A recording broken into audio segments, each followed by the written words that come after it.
What about our police? Our police officers across America under siege. Now, many men and women in uniform now getting blamed for the ills in urban communities like Baltimore, but police are fighting back, pointing out it's the politicians who get the money and who are supposed to fix things, but are not. So are police feeling burned? Right now in Baltimore, arrests plunging and murders surging. The Freddie Gray riots are over, but the violence is not. And now many officers say they fear getting arrested after the indictment of the sixth officer in Freddie Gray's death. Lieutenant Gene Ryan, president of the Fraternal Order of Police in Baltimore, going on the record. It's no surprise why I'm here. It's because of what's been happening in Baltimore, and you've been quoted as saying that the police here feel under siege. Why do you say that? Because this is a very violent city. It's a very tough place to work. I mean, law enforcement, it's anywhere you go, it's a hard job, but they're not getting the support they need. Everywhere they go, they're getting challenged. I mean, they're being attacked at every different angle, and they're not getting the support they need and deserve. What is the support they need?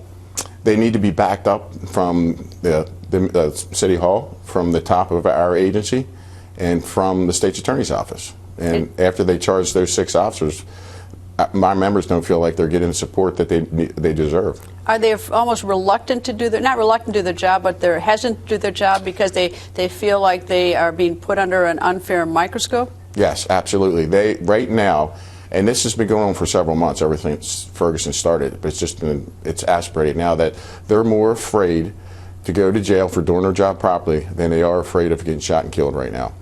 I read a quote of yours that said that the state's attorney had essentially changed the Supreme Court decision, in which it said in the year 2000 there was a Supreme Court case decision that said that police, if someone runs from a police officer, that it's reasonable to be suspicious and the police officer can pursue and question the person.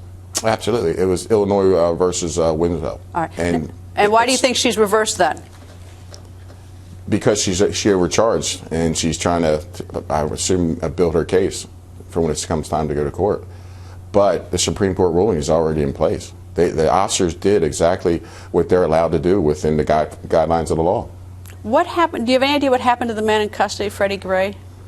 No, honestly, no. I haven't seen. Obviously, I haven't seen the evidence that was presented to the state's attorney, and that's. I mean, all along, I always just want everybody to slow down, take a deep breath, let the investigation run its course, and that's to look at the facts and then move forward and make a decision.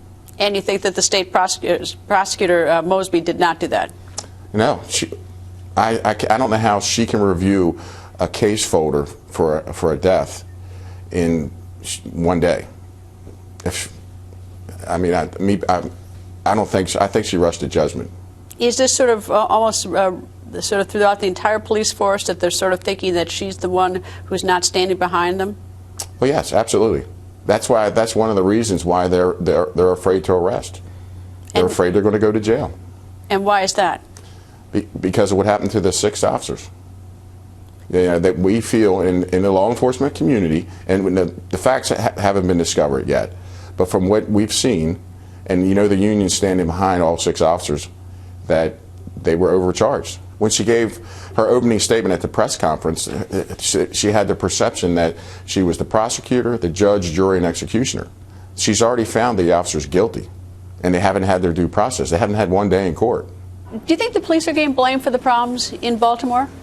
Yes, absolutely. The police department is getting blamed for everything that's happening because we're easy targets. But you can't blame the police for lack of jobs. We didn't create that problem. You can't blame the police for all the money that's been put into this city, $130 million worth. We're not the one responsible for rebuilding the neighborhoods, but we're getting the blame for everything that goes wrong in the city.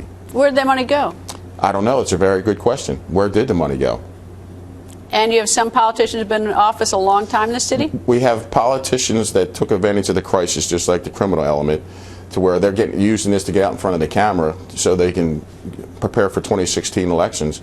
But if you're in power for several years, or up to 35 years, where were you at when the neighborhoods and the citizens needed you? Why all of a sudden now you're going to come out and say, oh, I'm going to save the world or save Baltimore City? Where were you for the last 35 years? That must burn the police in town to get blamed for all this. Yes. That's what I meant by we're under siege. I mean, we're getting blamed for everything. We're not getting the support we need, and it's a very tough job. I mean, let's face it, a second in law enforcement is a lifetime. I've seen a lot of officers get killed over the last 32 plus years. Why is Baltimore so violent? Well, there's several different reasons. The drug trade. Right now, they feel emboldened, the criminals, and it's just a small element. The majority of the citizens who live in Baltimore support the police officers. It's just a small percentage of criminals that are taking advantage of this crisis, and that's why there's a spike in crime, and the homicide shootings are up, violent crimes in general.